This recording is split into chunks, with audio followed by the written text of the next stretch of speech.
नमस्कार, मैं प्रियंक मिश्रा, जिला दंडाधिकारी जिला कटनी। सभी कटनी वासियों को इस संबंध में आगाह करना चाहता हूं कि ज़िले में कोविड का संक्रमण बहुत तेज़ी से फैल रहा है और इस चेन को तोड़ने के लिए सभी ज़िले वासियों को ज़िले में लगा हुआ जनता कर्फ्यू में अपना अपना योगदान देना पड़ेगा। ग्रामीण क्षेत्रों में प्रत्येक ग्राम पंचायत में हर घर के बाहर, हर वार्ड के बाहर, हर गांव के बाहर हमें कोविड लक्ष्मण रेखा खींचनी पड़ेगी और सभी को यह तय करना पड़ेगा कि कोई भी गांव से बाहर ना निकले।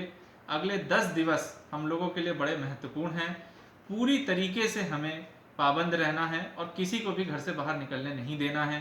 केवल उन लोगों को जिन लोगों का स्वास्थ्य नहीं ठीक है, टीकाकरण के लिए जाना है या अति आवश्यक कार्य हैं, उसमें भी एक दूसरे को रोके टोकें, 10 दिन घरों में रहें।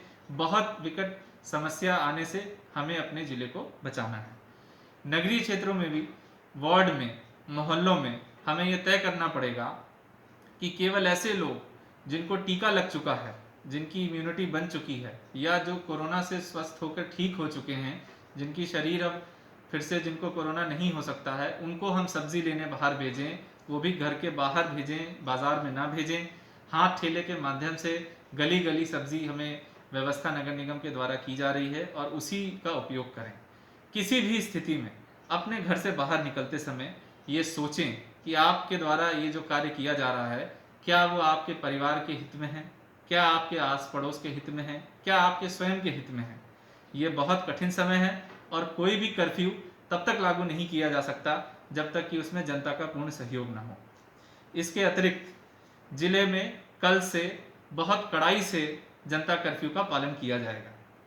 हमने धारा 144 का जो आदेश लगाया है उसमें हम संशोधन कर रहे हैं और बहुत सी छूट जो हमने पूर्व में दी थी उसको हम समाप्त कर रहे हैं। मैं समझता हूँ कि इन छूटों को समाप्त करने से हमारे जीवन में कुछ कठिनाई आएगी, लेकिन वो हमारे स्वास्थ्य से ज़्यादा महत्वपूर्ण नहीं है।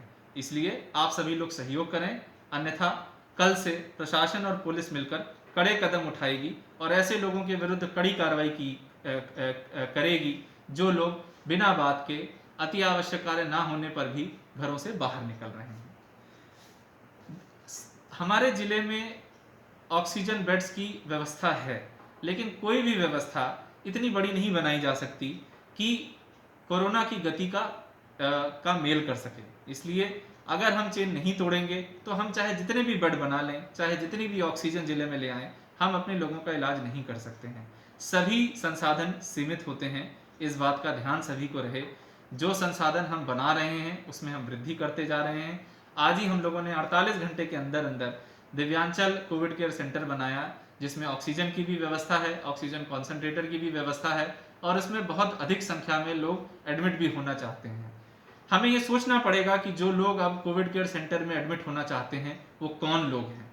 ऐसे इसमें बहुत से लोग हैं जो 2 दिन, 3 दिन, 10 दिन पहले तक सड़कों पे बिना बात के घूम रहे थे, या ऐसे लोगों के परिजन हैं जिनके परिजन बिना बात के सड़कों पे घूम रहे थे। आपके पास दो विकल्प हैं, या तो अपने घरों में 10 दिन तक रहिए या उसके दौरान ऑक्सीजन की सप्लाई के लिए, ऑक्सीजन के सिलेंडर के लिए, ऑक्सीजन की बेड के लिए दर दर भटके।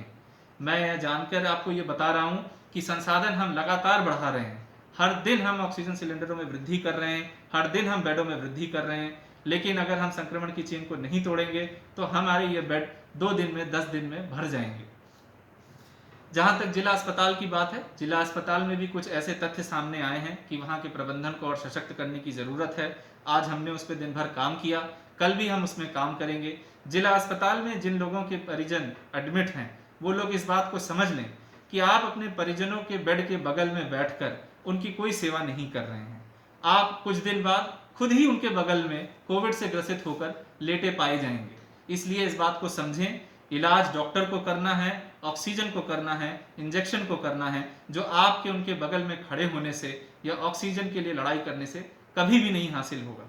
इसलिए हमने ये धारा 144 लगाकर संपूर्ण जिला अस्पताल में ये व्यवस्था की है कि केवल वो परिजन जिनको एडमिट कार्ड दिया जाएगा, आईडी कार्ड दिया जाएगा, वही प्रवेश करेंगे। जहां तक रेमडेसिविर इंजेक्शन की बात है, मैं सभी जिले वासियों को आश्वस्त करना चाहता हूं कि हमारा पूरा प्रयास जारी है इस इंजेक्शन को लेकर के, और जितनी भी डोज हमें प्राप्त होती है वो हम आनुपातिक रूप में सभी निजी एवं सरकारी अस्पताल में देते हैं। ये भी एक सीमित संसाधन है। इसकी आपूर्ति उतनी नहीं की जा सकती जिस गति में पेशेंट्स आ रहे हैं। इसलिए कोरोना की चेन तोड़ना आवश्यक है और आप लोग यदि साथ देंगे तो हम 10 दिन में इस आपदा पर बहुत आसानी से कंट्रोल कर लेंगे। ऐसे भी बहुत से कोविड पॉजिटिव पेशेंट्स हैं जो जानते हैं कि वो पॉजिटिव हैं, लेकिन वो और उनके परिवारजन बिल्कुल भी इस बात का ध्यान नहीं रख रहे हैं कि उन्हें घरों में बंद रहना है, उन्हें घरों से बाहर नहीं निकलना है। हमने ये निर्णय लिया है कि ऐसे जितने भी हमारे पेशेंट्स हैं उनको अब हम संस्थागत क्वारंटाइन करना शुरू करेंगे। जिनके अंदर डिसिप्लिन की कमी है, जिनको घरों में नहीं रखा जा सकता या उनके घरों में जगह नहीं है, कल से हम उन ऐसे पेशेंट्स को उनके घरों से हटा करके संस्थागत क्वारंटाइन की जगहों पर रखेंगे। ये इसलिए आवश्यक है कि आप लोग बाकी लोगों को ये संक्रमण ना फैलाएं। कोविड टेस्टिंग की जहां तक बात है, मैं ये सभी को बताना चाहता हूं कि हमारे जिले की कोविड टेस्टिंग सीमित है।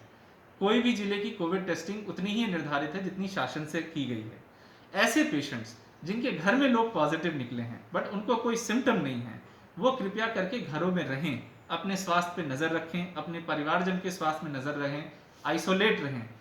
तत्काल कोविड की टेस्टिंग कराने से बचें, क्योंकि आप जब लाइन में लग रहे हैं तो आप अपने को और एक्सपोज कर रहे हैं। बशर्ते इसके अच्छा ये होगा कि यदि आपको किसी प्रकार के सिम्टम नहीं है तो आप अपने घरों में रहें और कंट्रोल रूम आपको कॉल करेगा।